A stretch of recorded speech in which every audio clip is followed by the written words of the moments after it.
Hey guys, welcome to the review show. My name is Austin. Monster Summer is out in theaters right now. When a mysterious force begins to disrupt their big summer fun, Noah and his friends team up with a retired police detective to embark on a mysterious adventure to save their island. Kind of looking forward to this movie. This is definitely like a movie that felt like a very throwback to like the late 80s, early 2000s, especially the title Monster Summer. Very cheesy, and there's a lot of cheesy moments in this film. I will say that Mel Gibson is easily the best part about this whole entire movie. I kind of wish that he was the main focus, but we really focused on these kids in the movie who don't really actually add anything. Our main lead, Noah, he's kind of like a narcissistic throughout the whole entire film, even though he is trying to basically get his friend back. There's no like form of like any character development in this film besides Mel Gibson. Mel Gibson is the only person that gets any form of character development in this whole entire movie. So you have a movie here that is taking place on this island. You have these group of kids, and actually you have this monster here that's coming out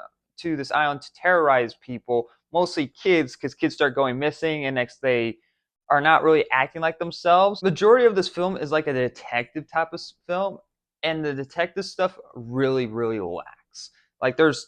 There's hardly anything to grasp from this film to get any sense of care, no sense of danger, and there's no sense of suspense. You're constantly being shown where the monster really is, even though you're not seeing the monster.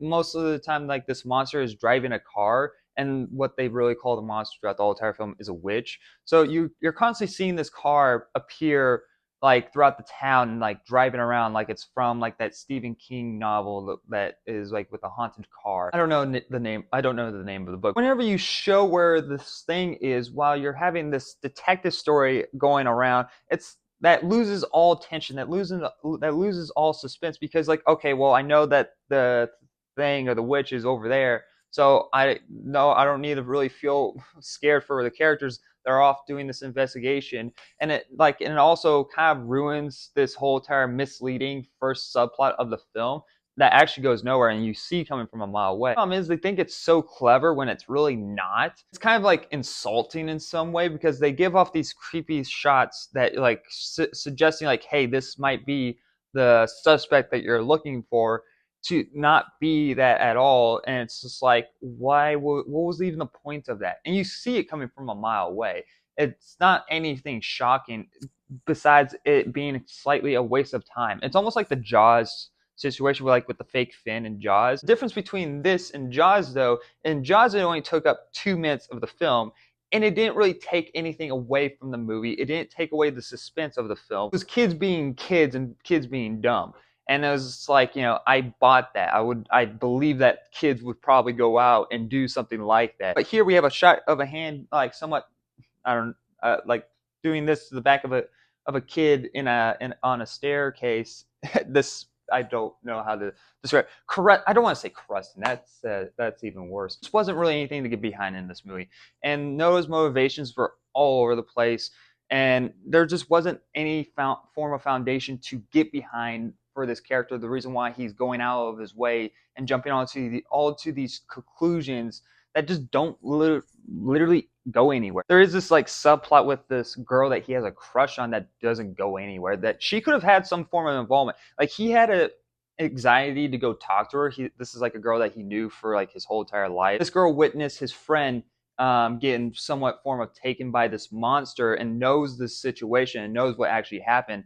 And he goes up and talks to her, and she tells him about the whole situation, and she just disappears and just doesn't help out with the investigation at all. Like this could have been an interesting bonding between them. Like this is like the very first time that this kid ever talked to this girl. He was very nervous to ever talk to this girl, and he could have been like, I'm gonna save the day and get the girl type of deal. But no, she just disappears and fucks off. And like later on in the film, one of his friends called him out on this because like he's believing everything that this girl has said because he has a crush on her, but she has no involvement in the film at all. So it doesn't really add that much. So you know that there's something out there. So the film could have been a lot better if they didn't show any of these like scenes at all that these kids going missing, like his friend, like the situation with his friend at the beginning of the film, they show completely. So you instantly know to get behind Noah, to be like, all right, yeah, Noah, let's go on this adventure, even though I don't really care about you. It could have been something really cool with the audience doubting Noah, but since we know that there is something out there because the movie would constantly show us